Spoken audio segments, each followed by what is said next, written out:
Yeah, good afternoon, everyone. My name is Madhavi. I'm one of the metabolic medicine registrar at Imperial.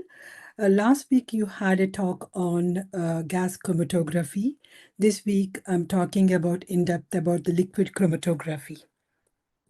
So, what the topics I'm going to cover today is a little bit brief about what is chromatography and their types, and the thin layer chromatography and HPLC, and what the principles behind the separation of the analytes in the compound basically, and the general concept which we use and looking into the chromatogram.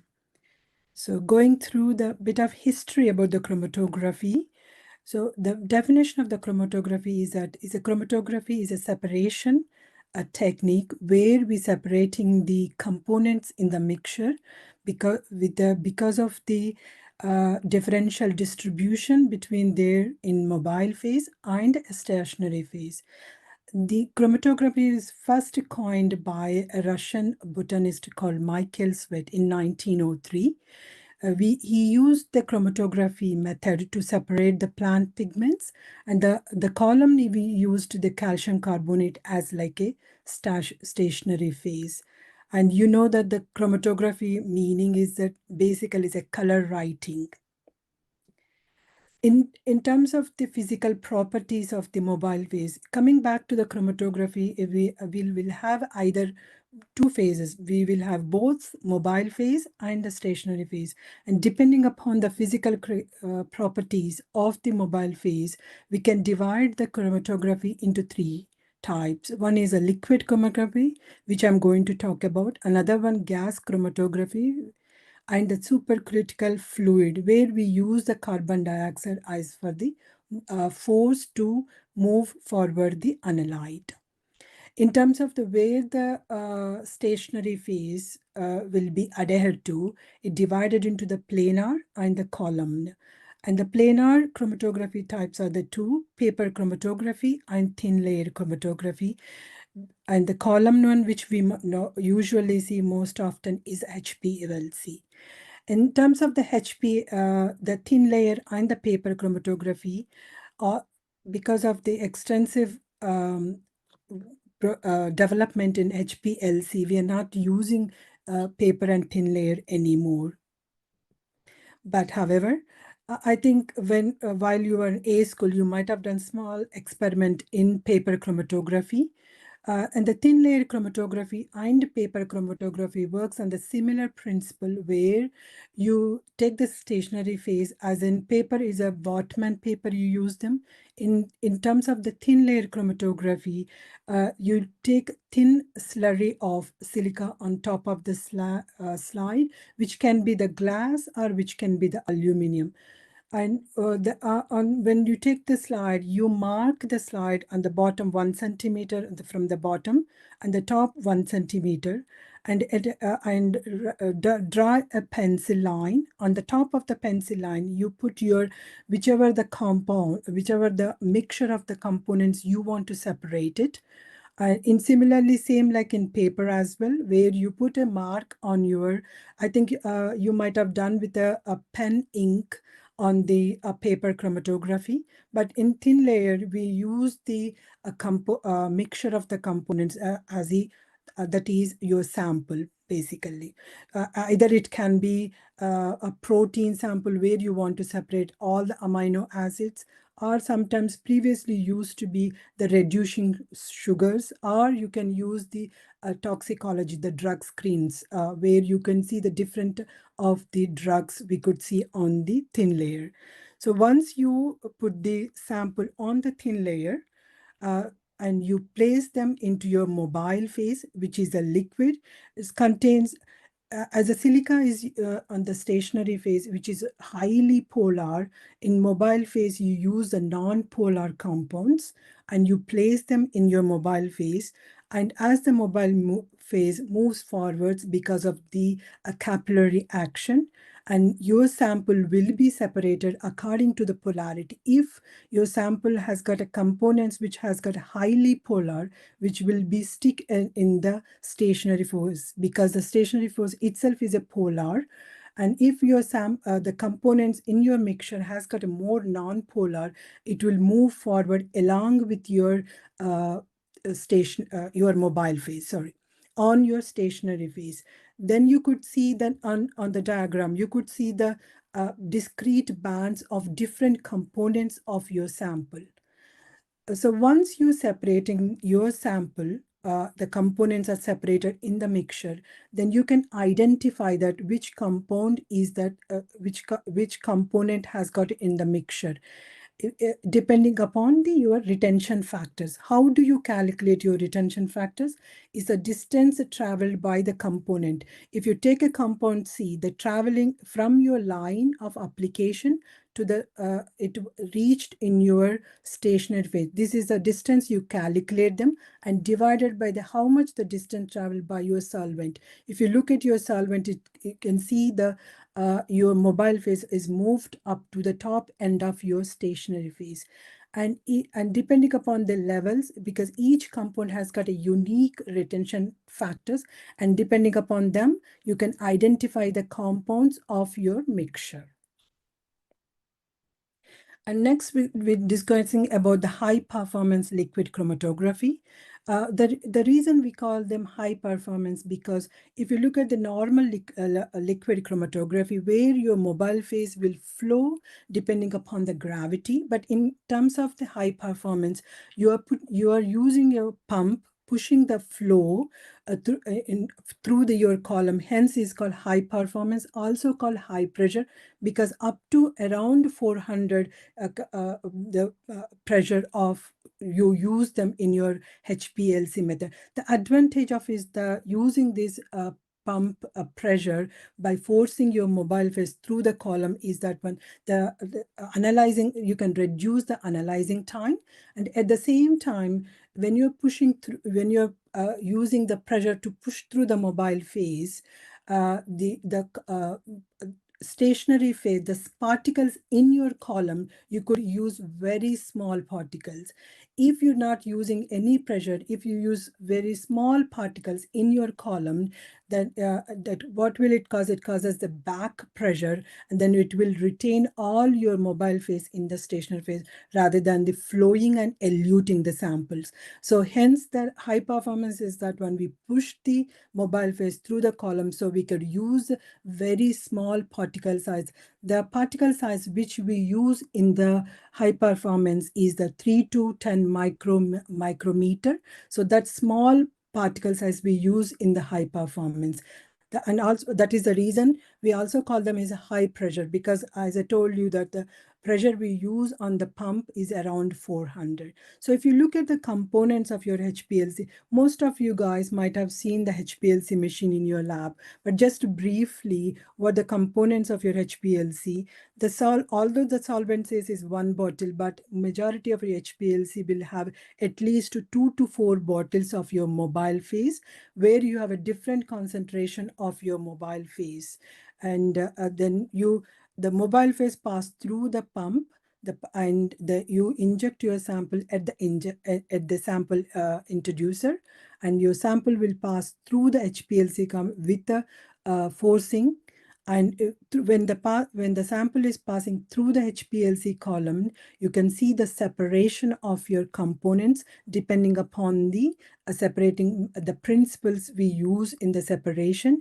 Once the sample is, once your components are eluting at the end of your column, it will be detected by your detector. And once it is detected, the output will be represented and displayed on a chromatograph. And you can see the same thing on your right side. So how we separated your components in HPLC or thin layer, whichever we use them. So depending upon in your components in the mixture, if you are very high, if you use the polarity wise, if your sample is highly polar, will be stick into your stationary phase, and if it is weakly retained in your stationary phase, it will be move forward and elute. So once they are eluting from the column, it will be separated like a discrete bands. And when you see your chromatogram, you can see a lot of peaks, which indicates a different analytes in your mixture.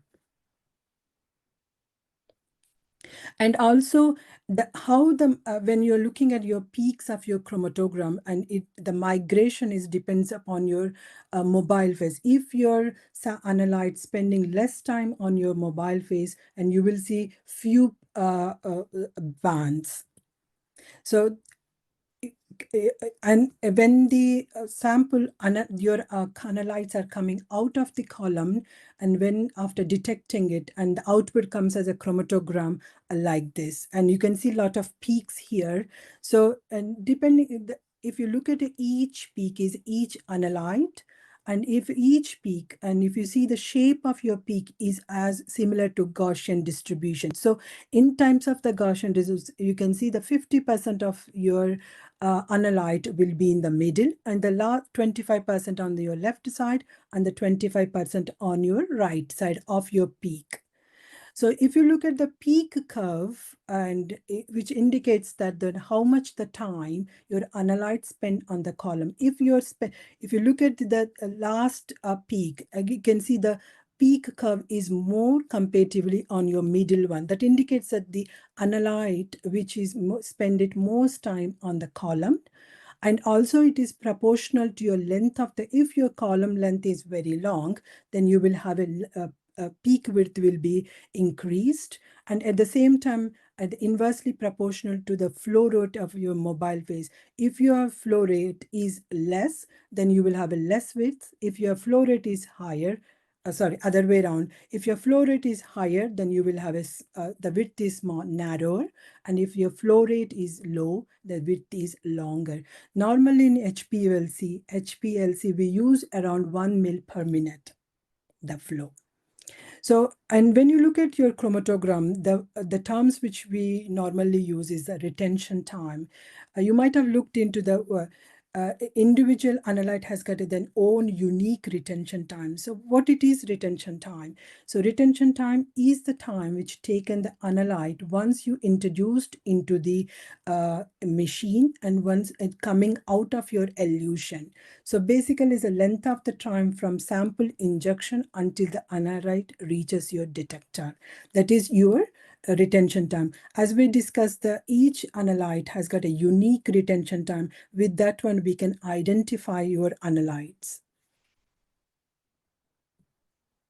The other factors, other terms which we see in your chromatogram, normally may not be useful in terms of looking at the chromatograph, but when you want to doing any projects on your HPLC, then you may have to know more about your retention factor of your column, and also selectivity, which will gives us an idea what type of the column we may have to use while you are separating your analytes.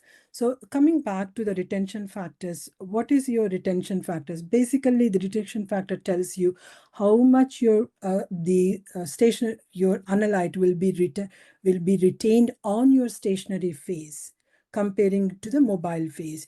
If your retention time is higher, then that means that your analyte will be spending more time on this stationary phase than the mobile phase. So, and also it is independent because it is mostly depend on your chemical properties of your analyte, i.e. that if you're using your stationary phase is more polar, then the sample is, if it is your analyte also has more polar, then it will be retained on your stationary phase longer than your non-polar analytes. So hence, it mostly depends upon your mobile phase. What type of the mobile phase you using? Either it is a polar or non-polar in nature. And normally, optimally, what we want it to be, either we want to be above 1 or less than 10. We don't want to be more than 10 because it will be wasting your time using the retention factor of more than 10. And also coming back to another term which we use in our chromatogram is that selectivity factors. So selectivity factor is the one which is individual analyte, how selective to your separating the two analytes. You're comparing with your retention factor. on both of your analytes. A is one analyte, is a B is another analyte. If your say your retention factor is 3 and your another retention factor of B analyte 2, then that means that your selectivity is different between two analytes, and you can easily separate them two analytes. Otherwise, if your cell retention factor for analyte A is 1 and retention factor analyte B is 1 as well, then your selectivity factor is 1, which means that you can't easily separate the two analytes on your chromatogram. So always ensure that there is a high selectivity factor so that we can separate two analytes on your chromatogram. So and coming back to your efficiency of column, how best your column going to work, then how do you measure it in your chromatogram? So in terms of the chromatogram, if you're able to separate two columns on your two chromatogram peaks with your column, that means that your column is efficiently working. But how do you measure it? This is the mathematical formula where we can see that one. You can measure your column efficiency. N is the term we use is the theoretical plates. If you've seen any HbA1c, HPLC using the HbA1c, then you would see they will give you that optimal theoretical plates for you separating your peaks is about 300. If your theoretical plate is above 300, that means that you're able to differentiate two peaks very clearly. And also your column is very efficient to separate them. So this is basically a mathematical formula. So N is your theoretical place. If your theoretical place is very high, that means that your column is very efficient to separate your analytes in your mixture. And it is also depends upon your length of the column. If you have a high length, the high length of your column, then you will have a high plates, and H is the height of your in your column. If you look at each column has got a plate, it's like imaginary plates. It's not like a plates in your column, but you have to, when your stationary phase is highly packed in your column, and that gives us when the mobile phase is flowing through your column, it will in every step that mobile phase and stationary will become equilibrium, and then it will goes to next step and third step, and that each step we can call them as the height of the theoretical, that is H. So if your say your stationary phase is not completely packed, and if you have a particle size is very, very big, that means that your each step is longer. That means that your height of your theoretical plate is very long. That what it does causes because of that reason, then your efficiency of your column will go down. So hence what we will normally use, we use as very small particles as much as possible, very small, so that that can increase your efficiency your column. So how we can increase your column efficiency, i.e. We can use the longer column. That means that we can very clearly can separate all the analytes, or we can use, as we discussed, the particle size is very, very small, and also the distribution. If your particles in your stationary phase is like a round or a symmetrical, then it is, you can see the clear theoretical going through your mobile phase. But if your particle size irregular shape, the mobile phase can easily pass through, and then you reduce the ability to separate your analytes in your column. And also lower flow rates. If your flow rate is very high, that means that you're spending the time on your column. Hence your peak will be, both peaks of your analyte will be next to each other, and you can't separate them. And also the sample volume decreasing and increase the viscosity of your sample. These factors would help you to separate your analytes very efficiently. So another term which we normally use in your HPLC or column chromatography, the reason we mostly talk about HPLC is because now the HPLC is the majority of we use in our lab is HPLC. So the resolution is the in your resolution in your column is that one which provides the quantitative measure of your ability to separate two analytes. If you look at the top diagram, then you can see your two peaks of your analytes, but you can't separate them because they are next to each other. So, and the resolution of is very low. So that means that you can't differentiate your peaks with this type of with a small amount of a resolution. If you increase your resolution, you can clearly see if the resolution is 1, you clearly can differentiate your A and B analyte. And coming down, if it is resolution is around 1.5, you clearly can easily differentiate your A analyte and B analyte. So majority in our column, we normally maintain the resolution at around 1.5. If you're using the peak area of the peak. But if you want to use your height when you're calculating your quantitative analysis, the resolution at 1 is enough, because you can see on your second diagram, you can see A and the B. If you're using the height, we can calculate your quantitatively on your analyte. This is a mathematical formula. And when you're coming to looking at your top, it is your retention time of your analyte and the retention time of your another analyte. And if you look and the divided by your looking at the width. In terms of the chromatogram, the width we use is that we call them as a off peak height width, because the reason, because when it is your peak height is off, the width can be taken, which is easier because it's standardized, because all your HPLC uses the width at the off peak height. If you take your width at the bottom of your peak, because sometimes it's very difficult to look at the inflection points where you will miss your peak area, and that can give you a little falsely low. So hence all HPLC, when you're calculating anything, we use the width at the half height of your peak. So this is another formula as well we use for the resolution point. So resolution of your column entirely depends on your retention factor, your selectivity factor, and also your theoretical plates. So in terms of your retention and selectivity factor is a differential migrating process, as we discussed about how fast your the analytes are moving through your column, and efficiency is that when your how good you're separating it and how much you're separating on your column. So you, in terms of your retention factor and your selectivity factor of your analytes, will entirely depends upon your stationary phase chemistry and your mobile phase composition.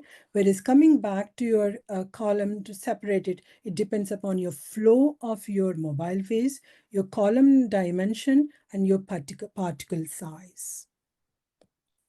So coming back to how we are separating, what the principle behind how we separate the analytes on our column in HPLC. These are the main mechanisms which we use. One is adsorption, partition, affinity, ion exchange, and molecule. We'll go through individually. So when coming to adsorption chromatography, what does it mean, absorption?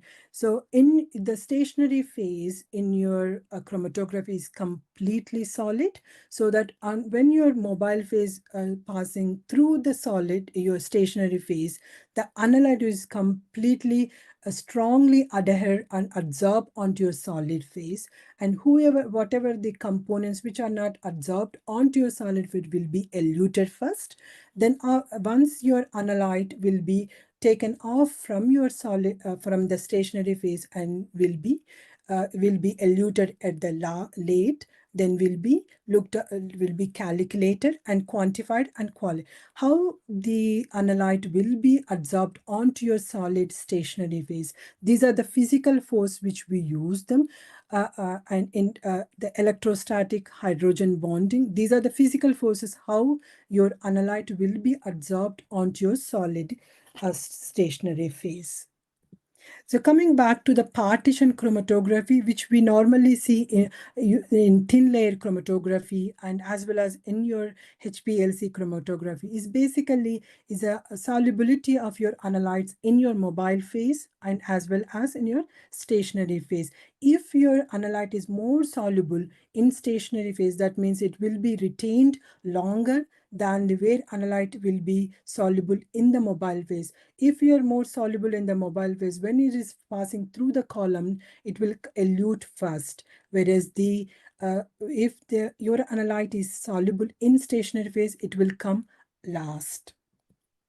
And the third one we call them ion exchange. I think you might have heard, which we use mainly HbA1c separation from the hemoglobin in glycated. So in terms of the ion exchange, if you look at your glycated hemoglobin, your glycated hemoglobin is more positive than any hemoglobin. So when we are separating, if you want to separate your positive glycated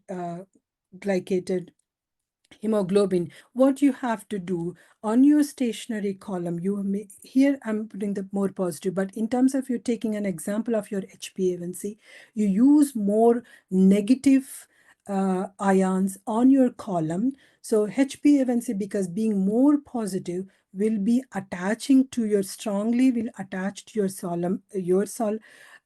stationary phase, and whatever it is are a positive negative ion. Once your negative and positive make a strong bond, then the rest of your negative ions in your sample will be eluted and eluted, and your glycated hemoglobin will be eluted later, because once everything is eluted first, you use the more positive ions than the HbA1c, so that HbA1c will be come off from your column and will be eluted. So if you take your HbA1c ion exchange HPLC, the first, if you look at your chromatogram, you see that when first you will see HbA1 1b and 1a, but the third chromatogram you will see your HbA1c. So, and similarly, we can use any other ions. If it is a negative ion, your analyte of interest is negative, then you use more positive on your stationary phase, so that the positive and negative will bond. Then later we can remove from your positive column, then we can elute it and identify it.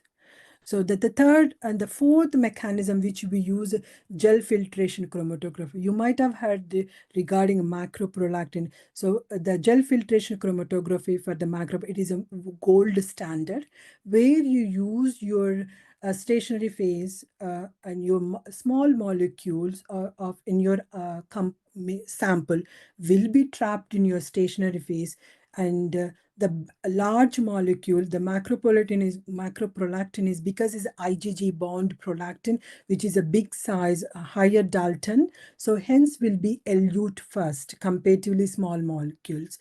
That is a macroprolactin in terms of the gel filtration chromatography, which is a gold standard for the macroprolactin. And affinity chromatography is the one where you use a stationary uh, phase, stationary one. Either you can use antigen or enzyme or receptor.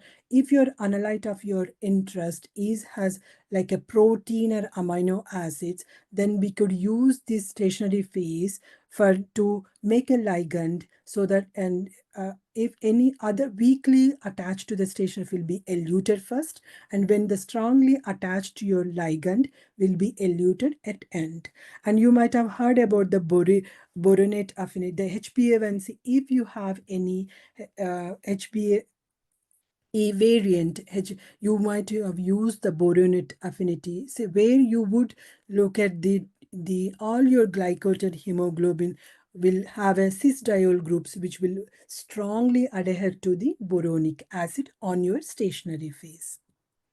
So this is the most common terms you might have heard in your HPLC, normal phase or reverse phase. In HPLC, because when the first when the first it was designed or developed, we use the stationary phase as a more polar, because the silica is the one we normally use in a stationary phase, which is more polar, and the mobile phase is a non-polar. But as we have more, our analytes are more polar in nature. So we using now reverse phase, in the sense stationary become non-polar, your mobile phase is more polar, because the reason also that in your water is very polar. So in your, if your mobile phase is a more polar, you could use your water as a mobile phase rather than the non-polar, which is will be very, very expensive. And you might have heard the term called C18 column. C18 column is the one, normally your silica is your very polar, which we normally use in stationary fuse. But when it is modified, adding a 18 carbon alkane to your silica silanol group, it becomes your mostly non-polar. That is the reason we call them the C18 in the indicates it is a modified silica with a 18 carbon alkane. And you could have heard about C18, C8 column, C4 column. So mostly that the 4 carbons or 8 carbons attached to your silanol groups, making your stationary phase non-polar. And also another term that quite frequently we use in our HPLC is the isocratic elution or gradient elution, which indicates that in isocratic, the all mobile phase composition, we use the same. If you're using the 40% water and 60% methanol, we keep the composition throughout our analyzing time. Whereas a gradient elution, you start with your high water content and less methanol, and as you prolong your analyzing time, then you reduce your water content, increase your methanol, making initially it is a more polar, and by the time you're finishing it will be less polar, so that any analytes are less polar will be eluted at the end. So once your analyte or components coming eluted at the end, how do we detect it? So we use the types of there are 5 types. Majority we use them, but mostly the commonest detector we use is a diode detector or variable wavelength detector. Once your analyte is coming out of end of the column, your beam of your UV light will be shown, and the amount is absorbed, and you will see the signal, and at the end the output is a chromatogram. If you have a high concentrated high amounts of your analyte in your sample, then you would see the big peak that in the abundance, that it indicates that you have your analyte has got a high amounts in your sample. So in terms of your the column HPLC chromatography, the advantages comparing to your thin layer, where the thin layer or paper chromatography, you can only look at the qualitatively. You can identify the compound, but you never quantify them. So the advantages of the HPLC is that not only you can identify them, because depending upon their retention times, as we know that the individual components has got their unique retention time, and you can also quantify you can quantify the amount of the analyte in your sample. How you quantify? Either you can look at the peak height or the peak area under the area under your peak. You can do both of them, but in terms of the how you choose it, it depends upon what you're looking at it as well. So, and also in our HPLC, we also use the internal standards. Before we injecting the sample, we first extract the sample, adding the internal standard. The advantages of adding the internal standard is that while you are extracting your sample, either a solid phase extraction or liquid extraction, you lose some amount of your sample, your analyte through the process. So to avoid that one, to make it to avoid that variation, we add the internal standard into your sample. So this is, you can, is a roughly, you can see your this is a HPA1C looking at the catecholamines basically. You can see your four chromatograms. The first chromogram is noradrenaline, adrenaline, and your internal standards and your dopamine. So how do you calculate your individual analyte? So first, as we discussed, either we can check the peak area or peak height. If you're looking at the peak height, first we take the peak height. If you in your chromatogram, you would see on your x-axis always on the minutes, which is the retention time, how much the sample takes. If you look at the noradrenaline is a 4 minute, that indicates is the retention time for the noradrenaline is 4 minutes. And on your y-axis, you will see milli absorption unit, which is the absorption of your analyte. So, and how do you calculate your the amount? So first you take the peak height of your noradrenaline and also your peak height of your internal standard. Make and in dividing your noradrenaline and internal standard, making the ratio. Then on the once you get the ratio, you comparing your calibration curve, and depending upon the calibration, then you will note your quantity of your analyte. That's it. Thank you very much.